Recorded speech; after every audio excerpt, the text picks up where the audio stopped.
Alors salut à tous et à toutes. Aujourd'hui on se retrouve pour une nouvelle vidéo ici dans le secteur de Ayange-Mashpi. Comme vous pouvez l'apercevoir ici, je pense que certains ont reconnu l'endroit. Donc voilà, je pense que vous pouvez l'entendre. On a quelque chose qui ronronne bien là, juste à ma gauche. On est en compagnie de mon ami Kevin de la Vega. Donc voilà, Kevin c'est un ami qui a fait des études avec moi. Donc voilà, on a toujours gardé contact, on a fait l'école de vente automobile. Aujourd'hui, monsieur est vendeur chez Alpha. C'est ça, Egypte. Voilà. Donc aujourd'hui, il est venu avec une Allemande, donc pas une Italienne. Parce qu'il a quand même une préférence pour les Allemandes. Il dit que c'est un charme en plus, contrairement aux Italiennes. Bon, les Italiennes aussi ont quand même un beau palmarès au niveau esthétique ou moteur ou quoi que ce soit. Mais par rapport à la voiture qu'il présente aujourd'hui, il trouve qu'il y a quelque chose en plus sur celle-ci. Donc voilà, je vais vous montrer la voiture en détail.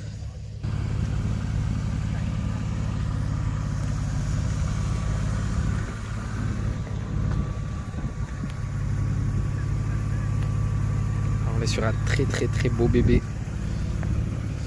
comme on peut l'apercevoir juste ici.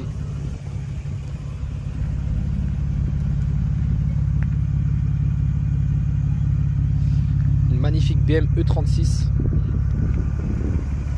Alors c'est un kit M3 complet, c'est un kit M3 je reprécise, mais au niveau de la motorisation on est sur un 328i. Donc voilà, mais vraiment elle fait très M3 quoi. Après à certains détails, mais on va pas s'attarder dessus. Donc au niveau performance, on a un échappement complet, on a les combinés filetés. Bon, à l'intérieur on a des sièges Cobra d'origine à la base du côté passager, mais un siège Sparco fait sur mesure pour notre collègue Kevin. Donc voilà, après qu'est-ce qu'on a d'autre? On a l'admission d'air à un pipe cross. Je crois qu'au niveau reprogrammation calculateur on a quelque chose ou pas? Alors j'ai des pipes de 325i dessus, un récupérateur d'huile, voilà c'est ce qu'il y a pour le plus gros. Après sinon tout le reste c'est plus ou moins d'origine. Et au niveau des freins aussi c'est plus ceux d'origine, je crois qu'on est sur du ABT, APT ATE. ATE pardon, ouais, j'ai du mal avec tous les équipements qu'on a sur la voiture. Donc voilà, que ce soit à l'avant ou que ce soit à l'arrière, donc les freins sont un peu plus renforcés sur la voiture. Sinon ça freine pas. Au niveau du pneu, je crois qu'on est sur du Toyo. Du Toyo, voilà. Donc voilà, on est vraiment très bien servi sur cette voiture. Je vais vous montrer un peu l'intérieur aussi.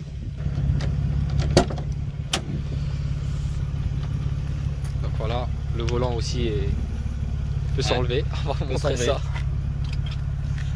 Voilà. On fait ça à la style Jap. Boîte courte pour shifter, pour s'amuser un peu sur les circuits et sur la route bien évidemment. Les sièges Cobra. Donc voilà. Alors l'échappement on est vraiment sur une ligne complète, hein. C'est pas que la sortie. Je vais vous montrer un peu ce que ça donne sur l'extérieur.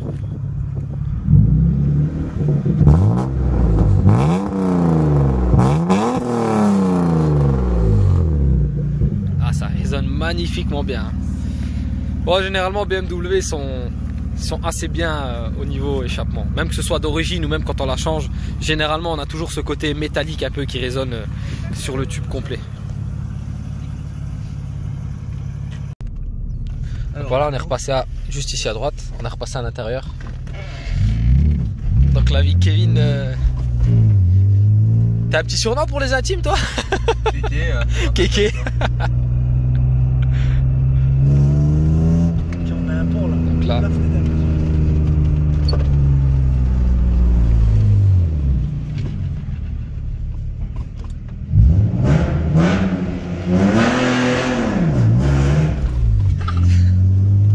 Ah, ça résonne hein. Ça résonne bien. Là maintenant tu vas prendre tout à gauche. Complètement. Tu repars dans l'autre sens. Donc l'angle de braquage là-dessus, on est plutôt bien servi aussi hein, je pense. Généralement on n'a pas besoin de refaire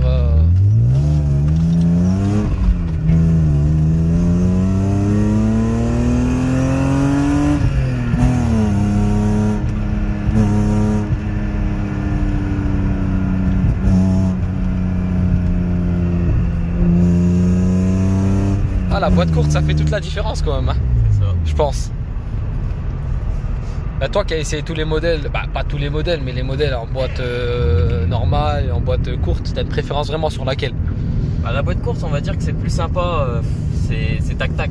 Voilà. Pour les sièges baquets, tout ça, c'est mieux. C'est plus rapide au niveau du passage. Plus quoi. rapide Ouais. pour les passages. Après, il y a un petit désavantage aussi. Bon, la boîte, voilà, c'est plus dur, forcément. Ouais. Après, tu vois. Ouais, faut insister quoi. C'est un peu plus dur. Mais bon, là, après, elle sera remise complètement. Bon, après, mon ami est un habitué du circuit de Chamblay, donc généralement. Et du l'herbe maintenant. Ouais, et du l'herbe en plus. Bon, on espère que d'ici quelques temps, avec le Covid, etc., quand il y aura moins de toutes ces merdes là, on espère pouvoir se faire une session complète avec avec beaucoup de personnes en tout cas que j'ai pu contacter pour des vidéos ou même des amis que j'ai qui sont dans le domaine de l'automobile, et pourquoi pas se faire une session tous ensemble et partager un moment avec tout le monde, et puis bien évidemment mémoriser tous ces beaux instants lors d'une belle vidéo quoi. Donc là je suis en compagnie de mon petit frère qui est avec nous aujourd'hui.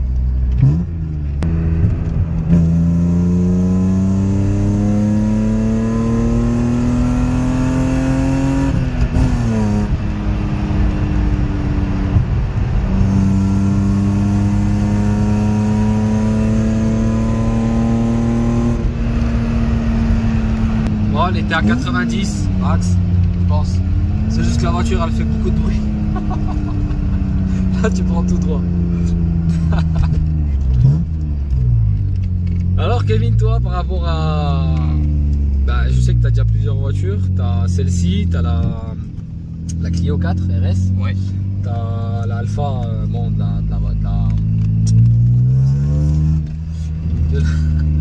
de la société. Et puis tu as le Macan. C'est ça. Ta préférence par rapport à toutes ces voitures là, je pense qu'elle c'est tous des mondes différents, je pense. Complètement. Comparé déjà, j'ai eu la Clio RS juste avant de celle-ci, pour avoir fait du circuit, tout ça. Bon, c'est une boîte auto, c'est la TCT dessus. Rien à voir. C'est clairement, moi je suis une personne qui me lasse très vite des voitures. Celle-ci, clairement, je m'en lasse pas. On prend la droite. Celle-ci, je m'en lasse vraiment pas.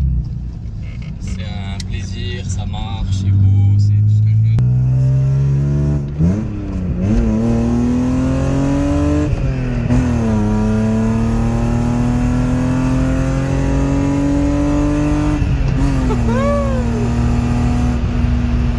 Bon, ça marche. Ah, c'est nerveux, hein. Ça a beau être un C'est atmo. nerveux, hein. Mais bon. Ça a beau être un atmo, ça marche vraiment très très bien. Ah, ça marche fort aussi. Ouais. Ça marche Ça fort. marche très fort. On entend quasiment plus l'échappement que le moteur tourner quoi. Et après c'est l'avantage d'une ligne aussi je pense. Ouais, c'est pour ça moi je voulais une ligne inox complète dessus. Ça fait un beau bruit, ça chante, c'est magnifique. Après c'est un 6 cylindres, donc il faut ce qu'il faut. Ouais, les 6 cylindres de chez BMW généralement ouais, ils sont souvent réputés en positif quoi. Si j'avais un choix à ouais, faire, tu refais demi-tour. Par rapport à toutes les voitures que j'ai eues, ce serait vraiment la BM qui reste Ouais, c'est vraiment ton coup de cœur. C'est mon coup de cœur. Ok. Ah, c'est bon à savoir.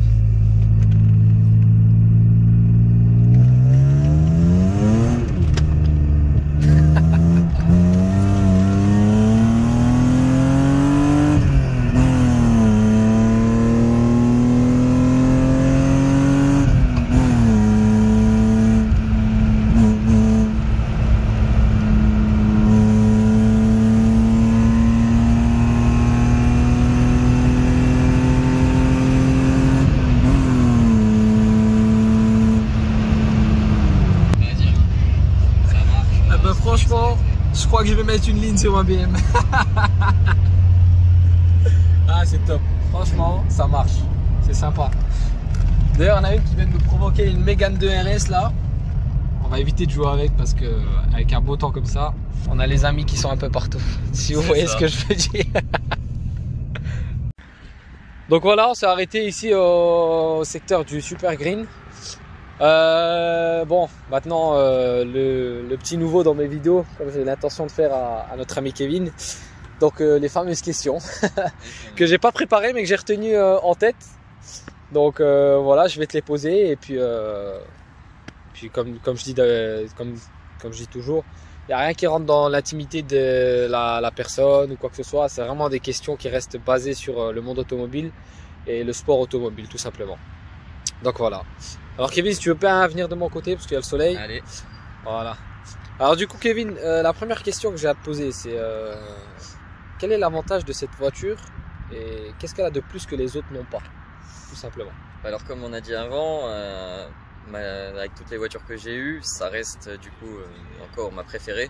Je m'en lasse pas. Moi je suis quelqu'un qui me lasse beaucoup des voitures. J'en ai déjà eu pas mal. C'est vraiment, déjà la ligne qu'elle a, c'est incroyable. Hein. Elle est magnifique, le bruit. Ses avantages, c'est que voilà, les gens ils aiment beaucoup. On le voit directement sur la route, hein, les gens ils font des appels de phare, ils se mettent à côté de moi, ils mettent le pouce en l'air, voilà, des petits trucs comme ça. Ils kiffent quoi. C'est ça, les gens ils kiffent. Il y en a plein que ça rappelle également les années 90 et donc pour eux voilà, c'est Youngtimer, c'est leur époque, voilà, ils adorent ça, il n'y a pas à dire. Ah mais c'est généralement en fait vraiment quand tu vois que c'est des voitures qui ont quand même marqué nos générations à nous. Alors que c'est pas du tout notre génération à nous, tu vois. C'est ça. Nous on a 20 et on est dans la vingtaine quoi. Et du coup c'est des voitures qui ont marqué l'époque de nos parents, etc. Et quand en fait t'as des personnes qui sont plus âgées et qui regardent la voiture et qui voient qu'il y a un jeune de 20 ans qui est dedans. C'est ça. Et je dis putain mec, nos voitures ils ont marqué les jeunes d'aujourd'hui quoi, tu vois. C'est vraiment ça c'est un plaisir, tu vois. Mais BM jusqu'à l'heure d'aujourd'hui ils ont fait du très très beau travail. Bon, certaines n'ont pas le charme qu'il y a sur les anciennes, mais voilà. La deuxième question que j'avais, c'est les défauts de cette voiture. Les défauts? Alors défauts, bon, que nombreux propriétaires peuvent dire, c'est que la rouille sur les ailes arrière, qui est la maladie. La corrosion. Ouais. Voilà. La mienne, j'en ai un tout petit peu, c'est pour ça que du coup, elle va avoir une restauration complète de la peinture. Ouais. Également de l'intérieur des sièges Cobra. Et de tout l'intérieur, tout va être restauré. Donc pour qu'elle puisse après être entre guillemets en collection. Top. Autre petit point faible qu'il y a dessus, la consommation pour certains. Bon, moi ça me dérange pas parce que c'est vraiment ma voiture plaisir et quand on aime on ne compte pas, hein, comme on dit. Là il y a. Mais après, sinon question défaut, j'ai que des avantages, pas d'électronique. Ça tombe pas en panne, c'est des moteurs qui tiennent extrêmement bien. Ils sont robustes quoi. Très. Tout simplement. Il y a tout qui va bien sur cette voiture, hein. Franchement, ouais. C'est. Si j'avais vraiment encore une deuxième voiture encore une fois à acheter. Ouais, c'est des petits détails minimes en fait, c'est vraiment pas quelque chose de très très grave on va dire. C'est ça. Après c'est des avantages que malheureusement on ne peut pas forcément, on est obligé de faire avec tout simplement quoi. Et si je peux rajouter un désavantage, qui est pour moi un avantage, c'est que entre guillemets ça tient pas tellement bien la route. Si ça décroche, ça décroche. Voilà, c'est joueur quoi. Faut savoir qu'il n'y a pas d'ABS, pas d'ESP, c'est une voiture où il y a rien, pas de direction assistée, c'est vraiment une voiture où c'est de la mécanique pure et dure. C'est toi et le manche quoi. C'est ça, toi et le manche, concrètement c'est ça. D'accord, alors c'est top alors. Et puis mon avant-dernière question que j'ai à te poser, bon par rapport à toute voiture, je pense que dans la vidéo on aura compris, mais avec toutes les voitures que tu as eues, quelle est celle qui t'a vraiment le plus marqué? Et puis voilà quoi. Alors concrètement c'est celle-ci. Tout ça pourquoi? C'était une voiture que j'utilisais déjà dans les jeux quand j'étais petit. Mon père en a une. Mon père a eu une M3 GT E36. Magnifique. Donc à 351 exemplaires au monde, couleur verte. Et voilà, en fait je suis un peu aligné. Pour la petite anecdote, il avait également eu un GT turbo préparé course de côte. Donc le locataire c'était exactement dans la même configuration à l'époque de la sienne. Donc je reprends un peu les voitures qu'il avait à l'époque. La GT5, tu parles de la Renault là? Ouais, sur R5 GT Turbo. Ouais, celle quand t'arrivais à 2000, t'avais le turbo qui s'accélérait. C'est ça, il y avait des flammes. Et tu comprenais pas ce qui se passait quoi. C'est ça. Ouais, et puis voilà, après c'est un peu entre guillemets de père en fils, c'est lui qui m'a donné tout ça.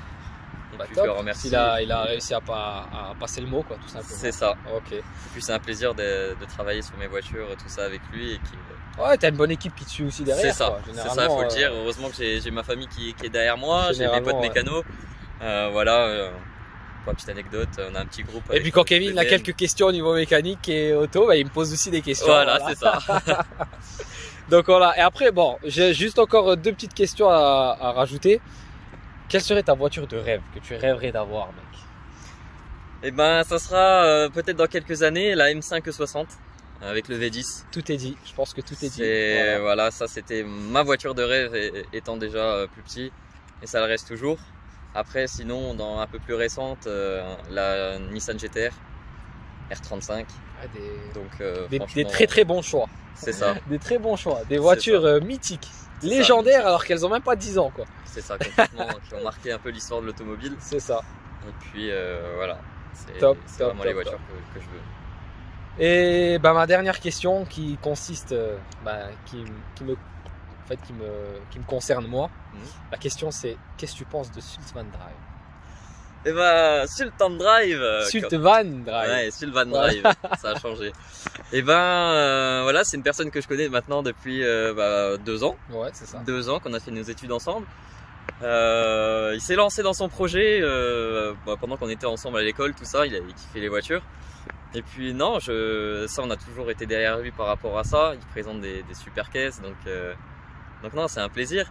Il a également fait la présentation du coup de la M4 de Watt. Exact, ouais, c'est ça. De la Wurfsteam. Ouais. Et puis non, que des belles voitures à l'avenir. Et puis voilà, ça va continuer là-dessus. Une très belle lignée, une personne qui connaît très bien ses produits et qui a un gros talent dans l'automobile. Ça, y a pas à le dire. Bah top. Bah merci en tout cas, ça me fait super plaisir. Voilà. Give me 5. C'est ça. Covid. Hein.